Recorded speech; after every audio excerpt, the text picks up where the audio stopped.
Okay, lastly, the solutions then. So if you want to get rid of inflation, you've got to break the wage price spiral. So remember the wage price spiral. Once you have inflation rising, then that increases the cost of living for households and workers, as a result of which they start to expect inflation and they demand higher wages. If they get higher wages, that increases the cost of production for firms. In order to protect their profits, firms have to increase prices, and so on. So how are we going to break this spiral?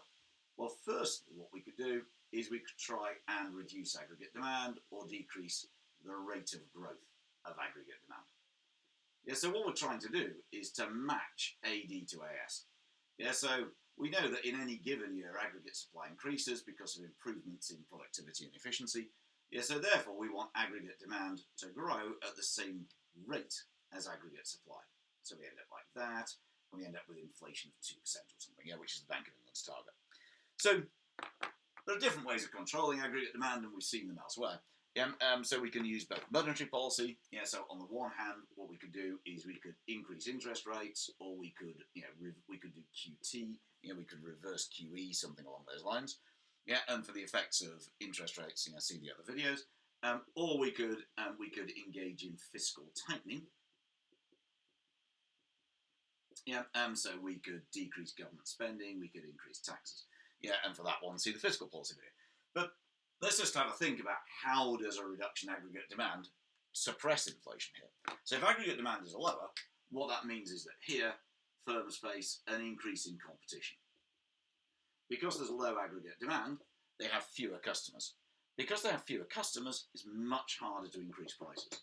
So what it does, a decrease in aggregate demand, it weakens the extent to which prices can go up. But also, if there's a decrease in aggregate demand, workers are feeling much less secure. If aggregate demand's falling, it's likely that unemployment is rising. People are losing their jobs. You work for a business, you're looking around, your mate who works up the road, she's just been fired. It's like, Christ, I'm worried about my job. You look inside the business, suppose you work in a restaurant, you can see the restaurant has fewer customers. Now's not the time to ask for a pay rise.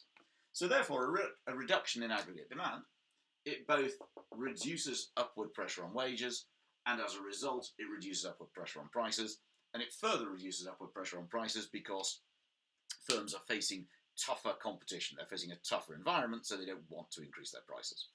So we can make the link between fiscal and monetary policy and aggregate demand, but the important link is between aggregate demand and inflation.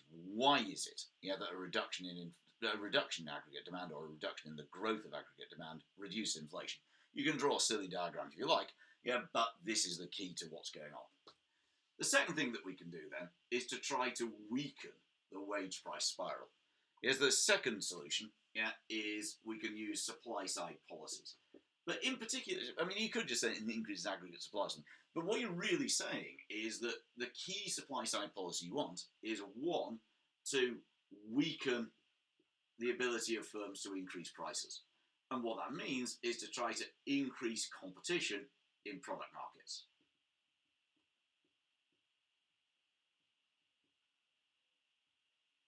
So what you want to do is you want to deregulate. You want to open the UK, or whichever country, to international trade. You want to privatise so that there aren't inefficient state companies. So what we're trying to do is to fundamentally increase the level of competition in the economy. Then firms can't easily increase prices. But likewise, so that's your product market reforms. But likewise, what you want to do is you want to engage in labour market reforms as well. So what you want to do is weaken the ability of workers to get pay rises. So how are you going to do that? What you're going to do is you're going to decrease trade union power. You're going to deregulate labour markets. And what that means is to make it far easier to hire and far easier to fire. So workers now basically take workers' rights away and you put them on zero hours contracts. As a result of which they're they're shit scared. They don't want to increase. They don't want to come and ask for a pay rise because they're worried they're going to get fired.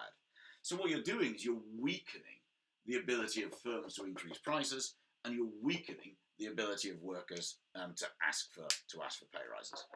And those are your two big solutions. A third one that has been focused on more recently is to try to actually tackle inflationary expectations up here. Yeah, because inflation expectation is really kind of what drives inflation. If I believe there's going to be inflation, then I ask for a pay rise, and therefore firms' costs go up, and therefore there is inflation. So I was right. So things like, for example, thirdly is to try to tackle inflation expectations. But things like, for example, inflation targets. So since I don't know, about 97, no longer ago than that, since the 90s, the central bank or the government has announced inflation targets, and then shown whether we've hit them, in an attempt to make people see that inflation is under control. Or, for example, central bank independence.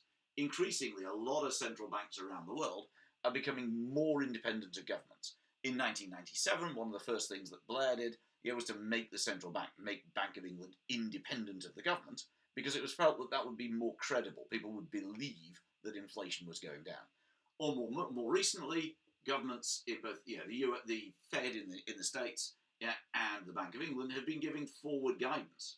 They've been trying to say, this is what we're going to do in the future to bring inflation under control. So what we're trying to do is to work directly on inflation expectations. Now, how effective these solutions are, it's hard to say. Increase in interest rates, it doesn't guarantee that aggregate demand is going to fall. If people are confident, they're going to keep on spending. Some of these things take a long time.